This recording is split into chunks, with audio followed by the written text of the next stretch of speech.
Dear students, this is Praveen Agrawal from Management Department, Rotary Institute of Management and Technology, Chandosi, welcomes you in today's lecture of Managerial Economics. Today, we are going to discuss the concept of costs. As we know that costs are the expenses incurred by the entrepreneur for arranging different type of inputs for producing a commodity.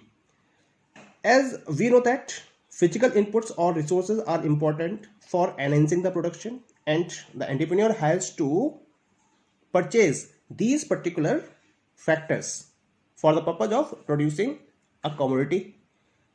The expenses incurred on such type of factors is known as the cost of production in general. But some of the important concepts are there on the basis of which the cost can be categorized are as follows. You are looking here one of the chart. Here I have categorized the cost into 6 types. 1, 2, 3, 4, 5 and 6. The first one is in terms of treatment. 2 types are there: accounting cost, economic cost. Number 2, in terms of nature of expenses, outlay cost, opportunity cost. Number 3, in terms of traceability, direct cost, indirect cost. Number 4, in terms of the purpose, incremental costs, sunk costs. Number 5, in terms of payers, private costs, social costs. And number 6, in terms of variability, fixed cost and variable cost. Let us have a discussion of these particular costs. Let us come to the first one. The first one is the on the basis of treatment. The first one is accounting cost. What is accounting cost? Accounting costs are the costs for which the entrepreneur pays direct cash for procuring resources for production. It means that when the entrepreneur is involved in the production, then some of the resources are there which the entrepreneur has to purchase, and for that and for those resources the entrepreneur has to pay direct cash, just like raw materials, machines, wages paid to the workers, electricity charges, the cost incurred in hiring or purchasing a building or plot, and so on. These type of costs are known as the accounting costs. Okay, the second one is the economic cost under it. What is economic cost? These include money which the entrepreneur forgoes but would have earned had he invested his time, effort and investment in other venture. Just suppose the example that the entrepreneur is giving his time to his business. Just suppose that if he has given his time to another service, then he would be earning some of the income. Okay, this particular income which he is not earning due to providing his time to the business is known as the economic cost. Suppose he has a particular space, okay, and this space is used by the person, by the entrepreneur for his production. Just suppose that he is giving this particular space to other person on rent, then he would be earning some income.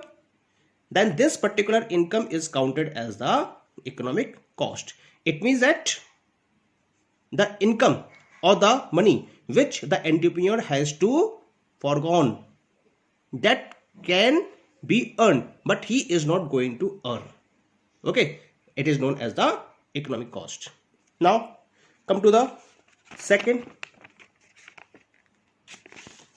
that is on the basis of nature of expenses. On the basis of nature of expenses, we have divided it into 2 parts: outlay cost and opportunity cost. Let us come to the outlay cost. The actual expenses incurred by the entrepreneur in employing inputs are called outlay cost. Just like the entrepreneur is making a payment of wages, making a payment of rent, fuel charges, raw material, and so on.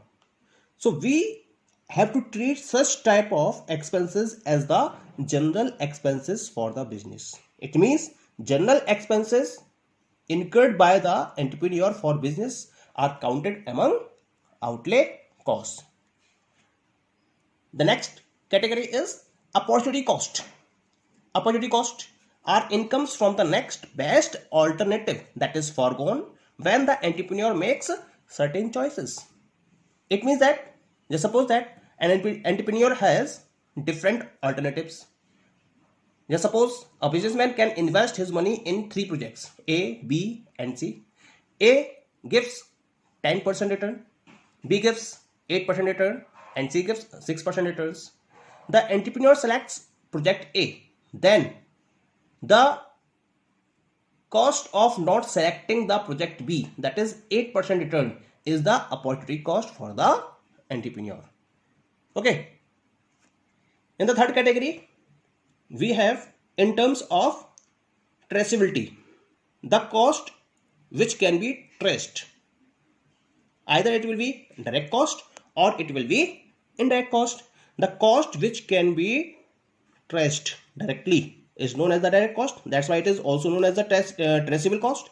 And the cost which cannot be traced directly is known as the indirect cost. That's why it is known as the untraceable cost.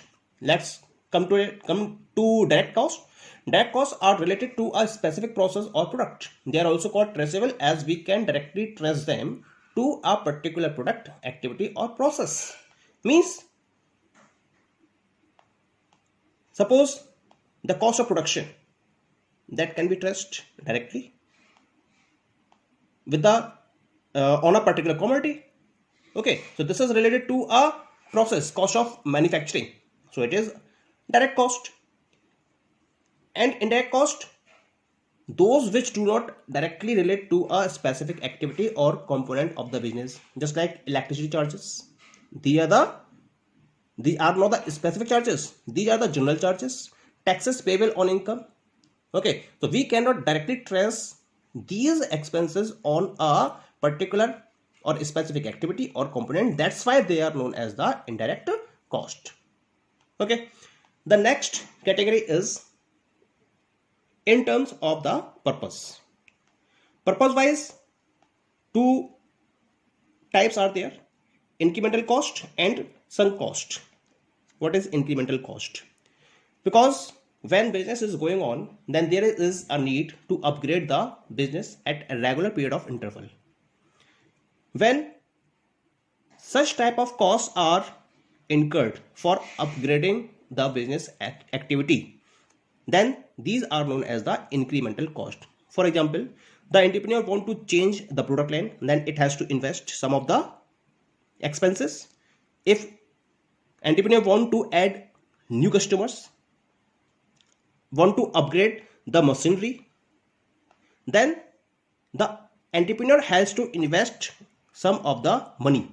Such money incurred by the entrepreneur is known as the incremental cost, because it is going to increase the opportunity for the business. That's why it is known as the incremental cost. Clear?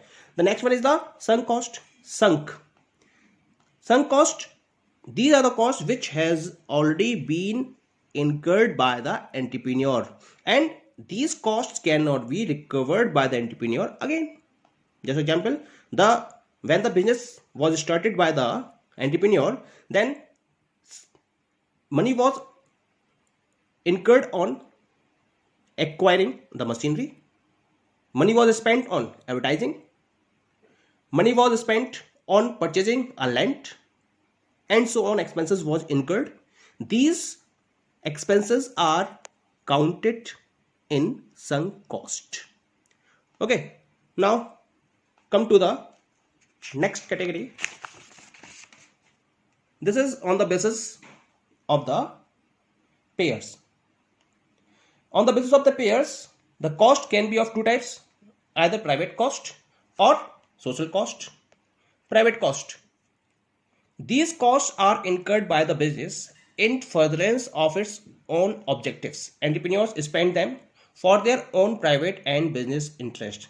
It means that for the private and business interests, the money which is incurred by the entrepreneur is counted among private cost, just like the cost of production, sale, advertising, and all the general expenses of the business are counted among the private expenses or private costs. Okay, next one is the social cost. What is social cost? This is the cost which is not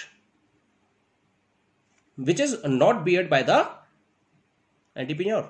This cost is beared by the society.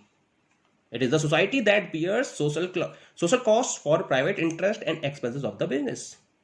Just like we have different type of social resources for which the firm does not incur expenses: atmosphere, water pollution, environmental pollution. Because when business is going on, then there is a pollution which is followed by the business in terms of water pollution, in terms of environmental pollution. These costs are not beared by the businessman. These costs are beared by the society. That's why these costs are known as the social costs. Okay. And the last category is, that is on the basis of the variability. On the basis of variability, cost can be of two types: fixed cost and variable cost. Fixed cost, these are the costs which do not change with the change in the level of output. It means that the level of output is less or more, there is no effect on fixed cost. Either level of output is zero, but fixed cost is there and it remains constant up to a particular level of capacity.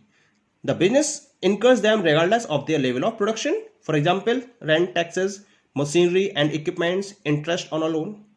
These are the costs counted among the fixed cost. And the next one is variable cost. Variable means variability is there. It means that the level of output changing, the variable costs are also changing. Less production, less cost. More production, more cost. Production is zero, variable cost is zero. Okay, just like expenses on the purchase of raw materials, payment of wages, and so on are the examples which are counted in the variable cost. Okay, thank you.